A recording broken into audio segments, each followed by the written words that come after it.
Datuk Yang di-Pertua, isu yang saya nak bahaskan hari ini adalah khususnya berkaitan dengan isu yang amat-amat dekat di hati rakyat keseluruhan, khususnya 9.3 juta pendeposit tabung haji.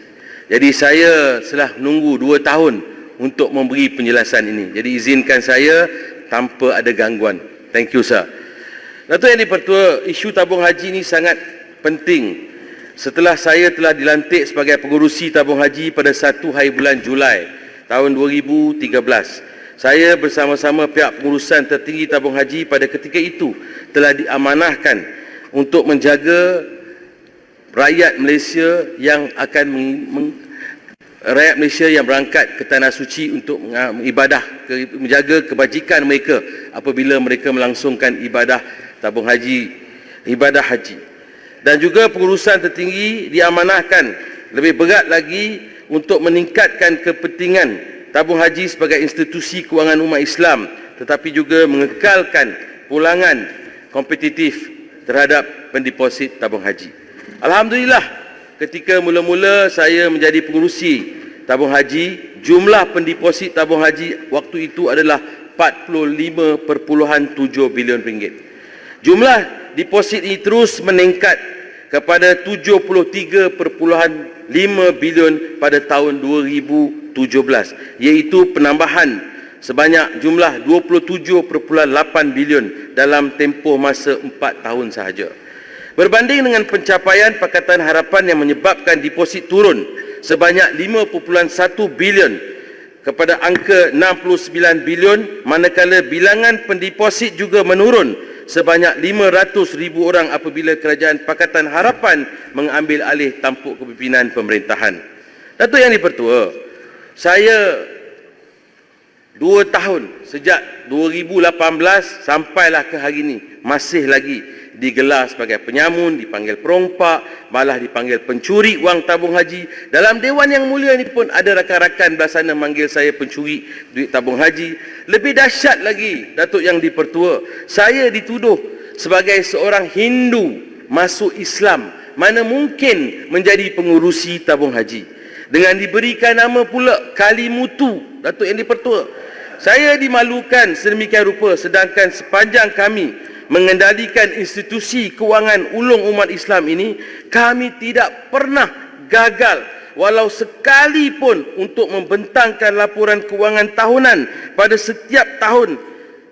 Contoh saya bawa, Datuk Yang di-Pertua, ini adalah tahun 2013, ini laporan 2014, ini laporan 2015, ini laporan 2016. Kita letakkan dalam Dewan Yang Mulia ini untuk semua rakan-rakan bijaksana ahli parlimen untuk melihat. Dan kalau kita tengok pada hari ini, kerajaan di bawah Pakatan Harapan yang dianggap telus, gagah, perkasa, transparansi, integriti dengan izin yang begitu tinggi, sampai hari ini tahun 2020, 2 tahun, tidak ada satu pun laporan daripada tabung haji dibentangkan kepada kita semua. Jadi ini persoalan saya. Di manakah laporan kewangan tahunan untuk 2018-2009? Jika tidak ada, bagaimana Kerajaan Pakatan Harapan yang bijaksana boleh membayar yang diterajui oleh Parit Bunta tergamak mengumumkan hibah sebelum prestasi mereka diaudit oleh Jabatan Audit Negara? Keperluan dan kewajipan menyediakan laporan tahunan penyata kewangan ini disebut dengan jelas di dalam Seksyen 5 dan 6 Akta Perbadanan, Akta Badan Berkanun, Akaun dan Laporan tahun 1980, Akta 240. Datuk Yang di-Pertua, apa yang menyedihkan, laungan perompak, penyamun, pencuri tersebut berdasarkan kononnya saya bersama pihak pengurusan tertinggi tabung haji dituduh melakukan perkara-perkara berikut. Nombor 1, tuduhan pertama, kami telah memberikan hibah kepada pendeposit tabung haji sedangkan liability adalah melebihi aset walaupun bank negara telah menegur perbuatan tersebut. Saya ingin jelaskan di sini bahawa lembaga tabung haji adalah sebuah perbadanan yang ditubuhkan di bawah Akta Tabung Haji 1995, Akta 535 dan Akta Badan Berkanun 1980, Akta 240, serta tidak terikat dengan peraturan-peraturan Bank Negara. Kerana itu tabung haji boleh membayar dividen atau hibah tinggi berbanding dengan bank-bank lain di bawah Bank Negara. Maka pemberian hibah kepada pendeposit mestilah dibayar menurut Akta Tabung Haji 1995, Akta 535 dalam kurungan Seksyen 22 kurungan 1. Di antara menyebut lembaga boleh mengikut budi bicara mutlaknya menentukan pada bila-bila masa sama ada wajar untuk mengisytiharkan sesuatu jumlah wang sebagai untung boleh agih, iaitu hibah dengan kelulusan menteri. Seksyen 22 kurungan 3 dan Seksyen 22 kurungan 3 kurungan A pula di antara menyebut bahawa tiada untung boleh agih, iaitu hibah boleh diisytiharkan dalam mana-mana tahun melainkan jika pada akhir tahun aset kumpulan wang tidak kurang daripada jumlah liability kumpulan wang.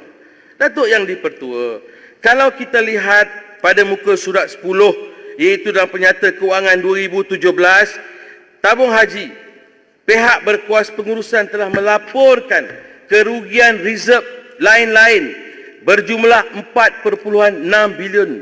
Kerugian ini adalah hasil daripada perbezaan harga kos equity saham yang dibeli dengan harga pasaran semasa pada tarikh laporan kewangan ini dibuat.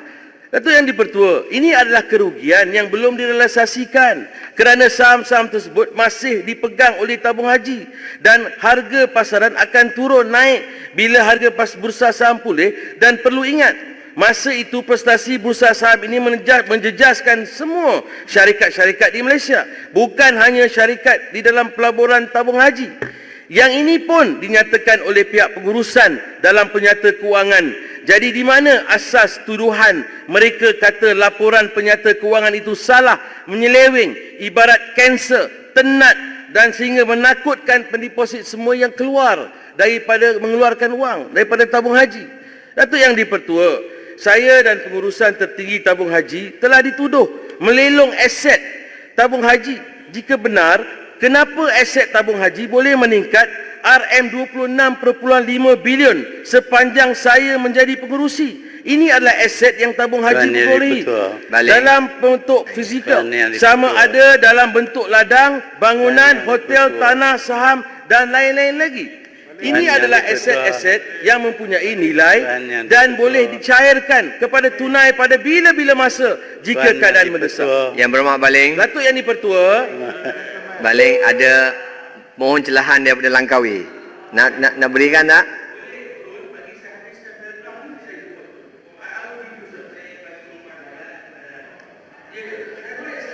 I'm going to give it to you. Bagi saya habiskan paragraf ni. Saya habiskan ni, saya akan panggil.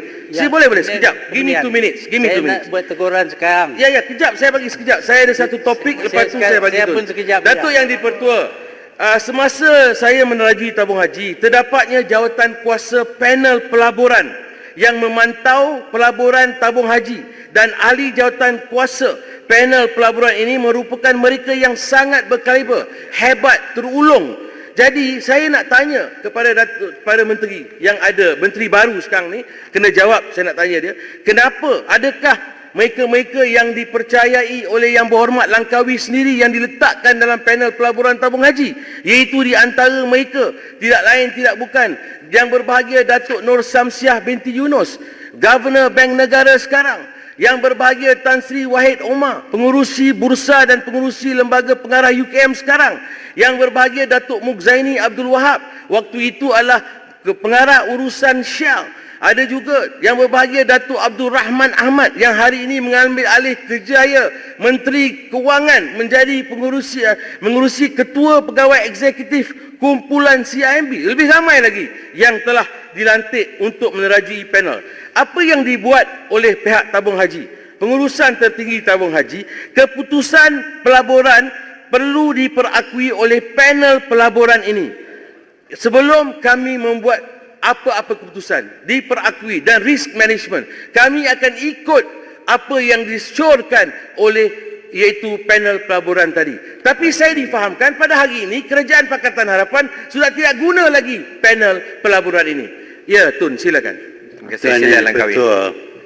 Ahli yang berhormat akan berpeluang untuk menjelaskan segala-galanya di dalam mahkamah apabila ada tuduhan.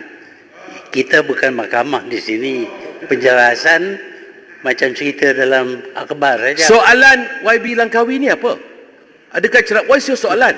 You wanted to ask me soalan. Macam Saya nak nak tahu. bagi tahu Nah, kepada soalan saya belum dituduh lagi. Untuk maklumat yang berhormat Langkawi, Berpeluang. saya tidak ada satu kes pun dituduh atas tabung haji sampai 2 tahun 2 bulan ni.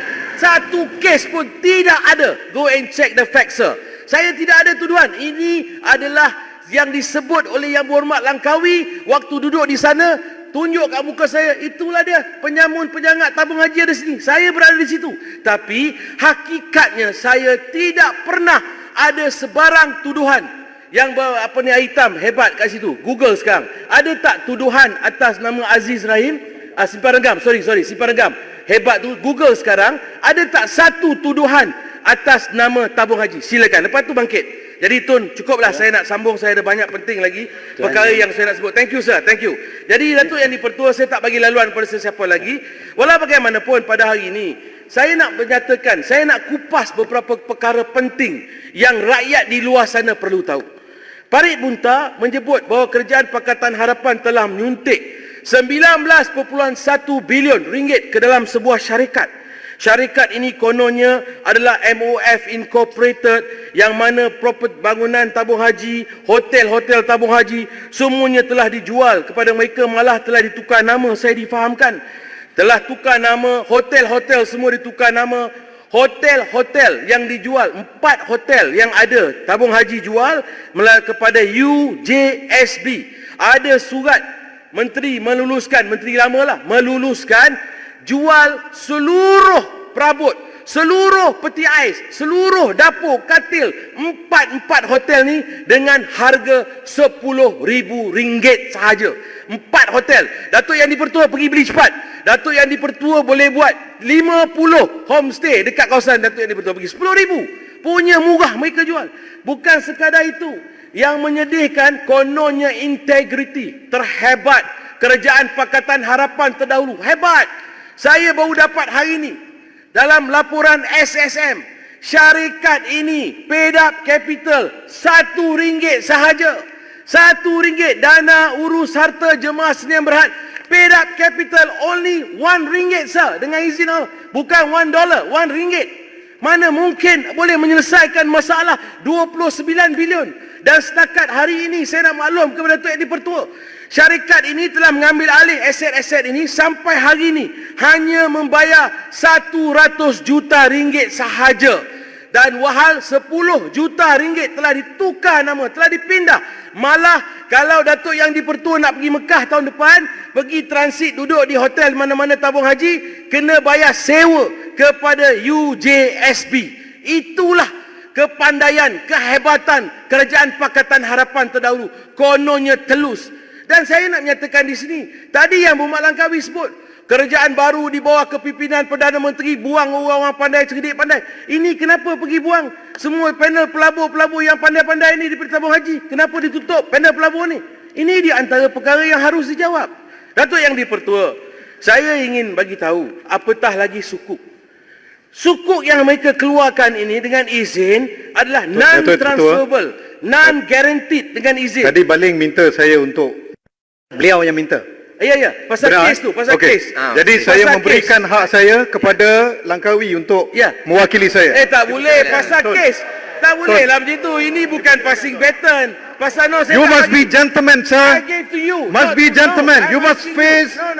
Ton, if you are really a gentleman. Datuk Yang di-Pertua, jangan buang Soalan sendiri. Saya berikan hak saya kepada YB Langkawi, Tuan Tabung di-Pertua. haji, saya ada banyak maklumat tentang Kerajaan Pakatan Harapan yang Jikalau telah membohong Baling rakyat. anak jantan, Kelirukan sila berhadapan dengan telah Tun. bohong rakyat. No. Jikalau Baling anak jantan, sila berhadapan dengan Langkawi. Berani kerana benar. Jikalau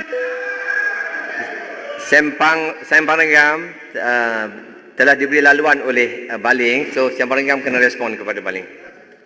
Sila. Sempah Renggam memberikan haknya kepada Langkawi untuk mewakili Sempah Saya Renggam. dah Itu tak betul. 37.2. No, tidak. Saya tidak mau bagi. Penakut. Datuk Yang di-Pertua, tadi kita dengar dalam Dewan Yang Mulia ni only 20 minutes ago, sir, dengan izin. Yang Berhormat Langkawi sebut, kami telah ada orang datang geledah rumah, siasat, tangkap. Datuk Yang di-Pertua, saya dilokapkan 11 malam tanpa ada sebarang. 11 malam digeledah rumah saya, akaun mak saya dibekukan, semua digeledah. Anak-anak saya sampai hari ini akaun tak lepas. Undang-undang menyatakan hanya 1 tahun saja boleh sita. Dah 2 tahun. Inilah kerajaan katun di bawah kepimpinan Yang Berhormat Langkawi. Double standard. Tadi Yang Berhormat Langkawi sebut. Tadi Yang Berhormat Langkawi sebut. Dia kata, tahu kami digeledah, kena tangkap, kena itu. Habis kami tak kena waktu Yang Berhormat Langkawi. Yang Berhormat Langkawi tidak menzalimi. Zalim kami. Bulan puasa, SPRM datang rumah saya pukul 11 pagi. Buka puasa, sahur, baru balik. Buka puasa, tarawih, sahur, the next day baru balik. Jadi, apa ada bezanya sekarang? Biarlah Yang Berhormat Paguh buat kerja dia, jangan ganggu. Jadi, Datuk Yang di-Pertua, saya tak nak, macam saya sebutkan tadi, saya nak bertenang, saya nak bercakap dengan keadaan yang tenang. Saya suka bahas ni, biarlah bahas secara ada tamadun. Kita bertamadun lah, jangan provokasi. Jangan cakap benda yang mereka tak buat. Mereka dah buat. Jadi, Datuk Yang di-Pertua, saya nak bertanya kepada kekanda, Yang Berhormat Parit Muntah, kenapa hendak tipu rakyat dengan mengatakan aset dipindahkan?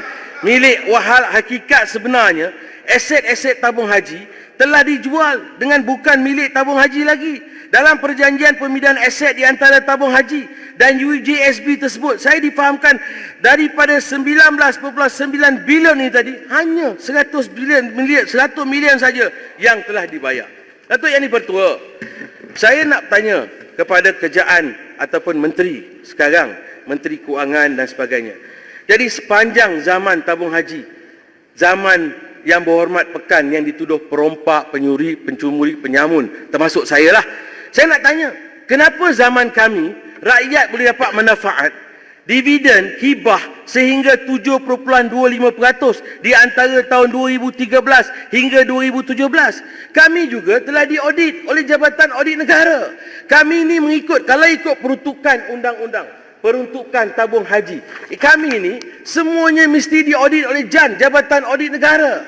Dan di sini terang-terang ada menyatakan there is a reasonable suspicious for the hibah for 2018 and 19. We paid without complying section 22 of the Tabung Haji Act.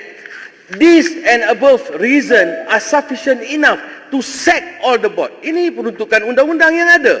Kalau ikutkan hari ini, semua lembaga pengarah harus dipecat kerana mengeluarkan dividen tanpa ada certify daripada Jabatan Audit Negara. Bukan sekadar itu, banyak lagi Datuk Yang di-Pertua. Saya nak sebutkan Datuk Seri Pertua. Di antaranya, saya nak bagi tahulah. Saya tahu masa tak ada, masa saya Langkawi dah kacau. Saya nak sikit masa tambah. This is important. Rakyat kena tahu. Saya nak bagi tahu salah guna mereka, apa yang mereka telah salah. Di antaranya perkara yang pokok, saya nak sebutkan. Saya bukan nak jadi resis. Ini berkaitan dengan tabung haji plantation. Zaman saya menjadi pengurusi plantation, setiap tahun Datuk Yang di-Pertua, setiap tahun 2015 kami untung 18.714 juta ringgit. 2016 127.296,000 ringgit. 2017 60.99 juta ringgit. Datuk Yang di-Pertua, bila Pakatan ambil alih saja, Pakatan Harapan, tahun pertama rugi 678 juta 111,000 ringgit. Ini bermakna tabung haji telah diurus stabil dengan baik oleh kerajaan terdahulu. Tapi mereka ambil alih, mereka menjahanamkan dan menuduh. Setiap kali menuduh. Last kali pasal berkaitan dengan tabung haji plantation. Saya nak bagi tahu kepada Datuk Yang di-Pertua untuk Dewan Yang Mulia ni. Tak boleh rumuskan? Silakan. Ya boleh, saya nak minta sikit macam mana Langkawi. It's not fair. Saya pun YB biasa, yang buat Langkawi pun YB biasa. Jadi datang daripada negeri Kedah. Okey, sana pembangkang, sini kerajaan. Please be fair, sir. Saya nak bagi tahu kepada Datuk Yang di-Pertua. Ini berkaitan dengan kes penjualan tanah di syarikat di Sarawak, 2 buah anak syarikat tabung haji bernama Bumi Suria Ventures dan Maju Warisan. Sebuah syarikat saya bukan nak racist. I'm not going to be racist ya. Saya nak keuntungan, pulangan yang begitu baik untuk tabung haji. Zaman kami pun ada jual pada bukan Islam, no issue. Isu dia sekarang ni, sebuah syarikat yang bernama Tamako Plantation. Bagaimanakah sebenarnya kaedah penjualan berkenaan? Saya nak semua siasat. Saya difahamkan market value dia hari ini telah dibuat 200 lebih juta ringgit. Dan mereka nak menjual dengan penilaian 224 juta. Mereka nak jual sekarang ni dengan harga 170 juta. 170 juta ringgit mereka nak jual sekarang. Jadi saya nak tanya kepada mereka ni, kepada pengurusan tabung haji, apakah status penjualan ini? Dah jual ke belum? Saya difahamkan mereka dah bayar 50 juta ringgit deposit walaupun belum sign. SPA belum lagi dimaktubkan. Dan saya nak bagi tahu kepada Dewan Yang Mulia ini, khususnya kepada Yang Berhormat Langkawi, ahli lembaga pengarah yang beli syarikat ni, iaitu Tamako Plantation ini, Yang Berhormat Kulim kata, no, we don't deal with non-Muslim. Tak apa, kita tak racist. Yang mereka ahli lembaga pengarahnya, Lim Sin Hua, Lim Chun Leng, Lim Wai Fung, Lim Chun Siong, Li Ban Long. Inilah pengurus ahli lembaga pengarah syarikat ini yang membeli syarikat yang saya sebutkan tadi. Dan saya juga nak bagi tahu, waktu zaman kami memerintah dulu, kami menjadi ketua di tabung haji, kami mempunyai lebih 100,000 hektar tanah yang melebihi keluasan Singapura. Hari ini lebih 70,000 yang nak dijual kepada syarikat Tamako ni, dan mereka nak jual dengan harga murah. Ada surat pula yang dikeluarkan oleh pengurusan tertinggi tabung haji untuk kurangkan value dia, harga dia dikurangkan valuation. Ada surat, ada arahan daripada pengurusan tertinggi tabung haji. Jadi saya nak bagi tahu kepada Datuk yang dipertua, saya faham, saya pun akur apa yang walaupun saya tak habis, tapi saya ada sure saya ni penting supaya saya nak dengar apa yang dinyatakan besok oleh Yang Berhormat Menteri. Saya nak dia jawab berkaitan dengan apa yang saya sebut, berkaitan dengan Tamako, berkaitan dengan UGSB, berkaitan dengan kenapa tidak ada audit report ataupun laporan tabung haji setiap tahun dalam Dewan Yang Mulia ini. Dan saya nak tahu keputusan menjual 14 anak syarikat TH Plantation ketika pemerintahan Pakatan Harapan juga akan menyebabkan THP keluar daripada negeri Sarawak. Apakah perjanjian Malaysia 1963 Sarawak mesti dapat manfaat daripada tabung haji? Kenapa nak dikeluarkan daripada Sarawak? Jadi saya nak oleh yang demikian, demi harta dan hak umat Islam, demi maruah, demi kesucian institusi Islam, demi masa depan kegemilangan Islam,